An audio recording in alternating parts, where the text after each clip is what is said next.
नमस्ते, सदावत सलाम, मातृभूमि, जय हिंद।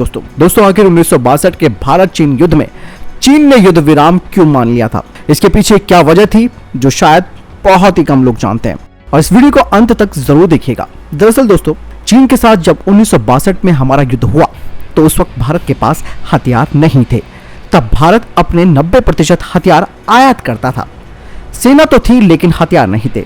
पंडित जवाहरलाल नेहरू जी मानते थे कि जब युद्ध शुरू होगा तो जैसे बाजार में नूडल्स वगैरह खरीदे जाते हैं वैसे ही हथियार खरीदे जाएंगे।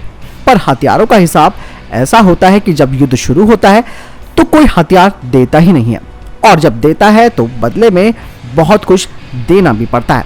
जब भारत की सीमाओं में चीन ने घुसना शुरू कर दिया तो पंडित जवाहरलाल नेहरू जी ने तुरंत अमेरिका, ब्रिटिश और रशिया से हथियारों की मांग कर दी थी।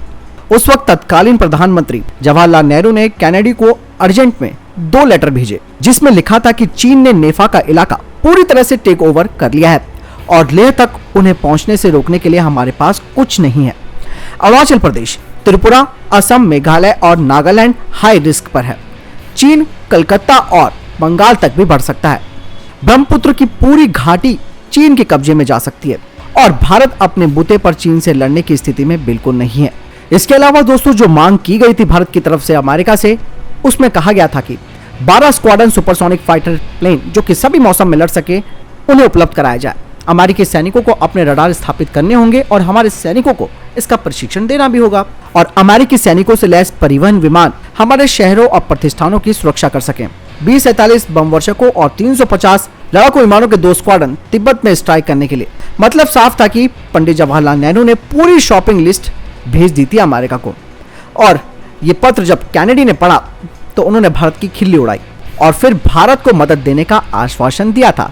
दूसरे शब्दों में, तब भारत ने अमेरिकी सेनाओं को फुल मूवमेंट में अपनी धरती पर उतरने की अनुमति दे दी थी और जल्दी आने का अनुरोध भी किया था। जब यह बात चीनी माओ को मालूम लगी कि भारत पूरी तरीके से अमेरिकियों की गोद में जाकर बैठ गया है और अमेरिकी सेनाएं भारत में उतर सकती हैं, तब माओ ने अपनी सेना को आगे बढ़ने से रोक दिया। दोस्तों, इसकी 2 वजह थी। यदि अमेरिकी सेनाएं भारत में आ जाती तो वो कभी वापस न जाती, और इससे चीन को सबसे ज्यादा नुकसान तो उठाना पड़ता, क्योंकि तब अमेरिका भारत की हालत जापान, दक्षिण कोरिया और सऊदी अरब जैसा कर देता, और ये चीन के लिए एक बहुत लंबा झटका मिलता। दूसरे शब्दों में कहा जाए कि पूरा भारत ही चीन के हाथ से निकल जाता। वही सोवियत रूस चीन से अपने संबंध खराब नहीं करना चाहता था। उन्होंने भारत की मदद नहीं की और हमारी मिग की सप्लाई तक रोक दी थी। लेकिन जब सोवियत रूस ने देखा कि भारत अमेरिका की गोद में जाकर बैठा है तो उन्होंने माओ पर दबाव बनाया कि यदि वो अब नहीं रुकेंगे तो भारत अमेरिका के कब्जे में चला जाएगा और अमेरिकी सेनाएं भारत में अपना सैन्य अड्डा बनाने लगेंगी। हालांकि दोस्तों, ये जो कुछ भी हुआ वो बहुत अच्छा हुआ, क्योंकि यदि अमेरिका की फौज भारत में उतर जाती, भले ही ये चीन के लिए एक बहुत बड़ी चुनौती बन जाती, लेकिन दोस्तों अमेरिकी फौज के भारत आने का मतलब साफ था कि भारत ना तो परमाणु बम बना पाता और ना ही मिसाइलें, क्योंकि एक तरह से पूरा का पूरा भारत अमेरिका के कब्जे में चला जाता। फिर 1999 के कारगिल युद्ध में भी दोहराया गया। तब वाजपेयी जी ने भी शॉपिंग लिस्ट के साथ मोदी साहब को इमरजेंसी में अमेरिका भेज दिया था। अमेरिका ने FDI के कई सारे कागजों पर साइन करवाकर भारत को लेजर गाइडेड बम दिए, जिससे कि हमने कारगिल युद्ध भी जीता। और भारत ने जो बालाकोट में एयर स्ट्राइक की थी, तब फिर से हमने शॉपिंग लिस्ट भेजी थी, और अमेरिका की अनुमति से ही इजराइल ने हमें लेजर गाइडेड बम दिए। तब हमने बालाकोट में धमाके किए। ये बम लेने से पहले हमें अमेरिका को बताना पड़ता है कि इस पॉइंट पर यह बम गिराया जाएगा। यदि अमेरिका कहे कि इधर नहीं, इधर से हटाकर उधर गिराओ तो बम मिलेगा, तो हमें उसी हिसाब से प्रोग्राम बनाना पड़ता है। 1962 की हम आज से तुलना करें तो आज हमारी स्थिति काफी मजबूत है। आज भारत हथियारों के क्षेत्र में धीरे धीरे आत्मनिर्भर हो रहा है, लेकिन अभी भी हमारी जो निर्भरता है वो रूस और अमेरिका और इसके अलावा इजराइल पर है।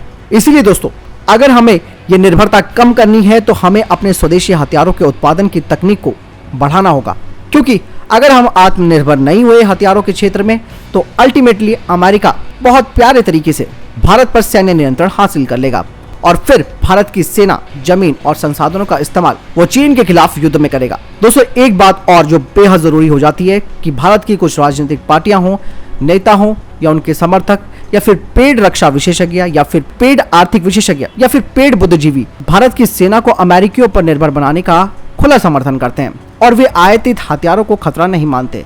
उनके हिसाब से चीन, अमेरिका, रूस, ब्रिटेन और फ्रांस बेवकूफ़ हैं जो स्वदेशी हथियारों के उत्पादन के लिए इतना लोड लेते हैं। लेकिन ये लोग कुछ देशों की तुलना में काफ़ी स्मार्ट हैं और एक स्मार्ट आदमी स्मार्ट स्कीम पर काम करता है और इसी तरीके के लोगों से हमें बचने की भी ज़रूरत है। इस पूरी समस्या का जो वास्तविक समाधान है वो ये है कि सबसे पहले तो हमें अपनी अदालतों, पुलिस विभाग और टैक्स प्रणाली को सुधारना होगा, जिससे कि भारत जटिल स्वदेशी हथियारों के उत्पादन की तकनीक जुटा सके। अमेरिकी जटिल हथियारों की तकनीक में इसीलिए विश्व में सबसे आगे निकल गया है क्योंकि उनकी अदालतें, पुलिस विभाग, कर प्रणाली यानी कि टैक्स प्रणाली ज्यादा बेहतर तरीके से काम करती है।